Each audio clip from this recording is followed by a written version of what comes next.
नमस्कार, प्रणाम भोजपुरिया भैया लोग और सब बताएं कैसे बानी रउआ सब है। उम्मीद करता नहीं रउआ सब ठीक ठाक होखा भैया और हमहू ठीक बानी। तो स्वागत बाटे आप सबके राइटर विजय बागी के चैनल पर। और आज उपस्थित बानी भैया नवरात्र निराय वाला बा, तो सोचनिए नवरात्र स्पेशल पचरा गीत लिखी। बहुत बढ़िया गीत के रचना कैले बानी। बस एक नया म्यूजिक बनवा के बढ़िया तरीका से गायकी कर देता नहीं तो गाना नवरात्र में फर्स्ट क्लास बजी भैया।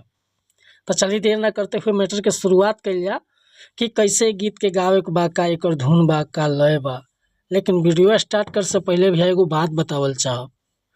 रउआ अगर नया सिंगर बानी या सिंगिंग में इंटरेस्ट बा, अच्छा मैटर के तलाश में भटकता नहीं, बढ़िया मैटर नहीं खे मिलत, बढ़िया गीत नहीं खे मिलत, तो भैया अगर हमारा चैनल पर आ गए बनी तो चैनल के सब्सक्राइब कर ली, बेल आइकन प्रेस कर ली।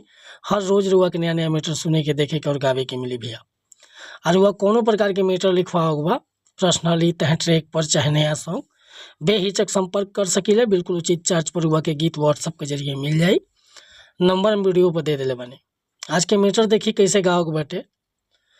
एगो भक्त माई के दरबार में गइल बा, माई से कहता, अरे भोरही से हाथ जोड़ी के अरे करिला गोहरिया ए मयरिया हमरो, कि भोरही से हाथ जोड़ी के करिला गोहरिया ए मयरिया हमरो, खोली दाना बजहड़ किमरिया ए मयरिया हमरो, खोली दाना बजहड़ किमरिया ए मयरिया हमरो।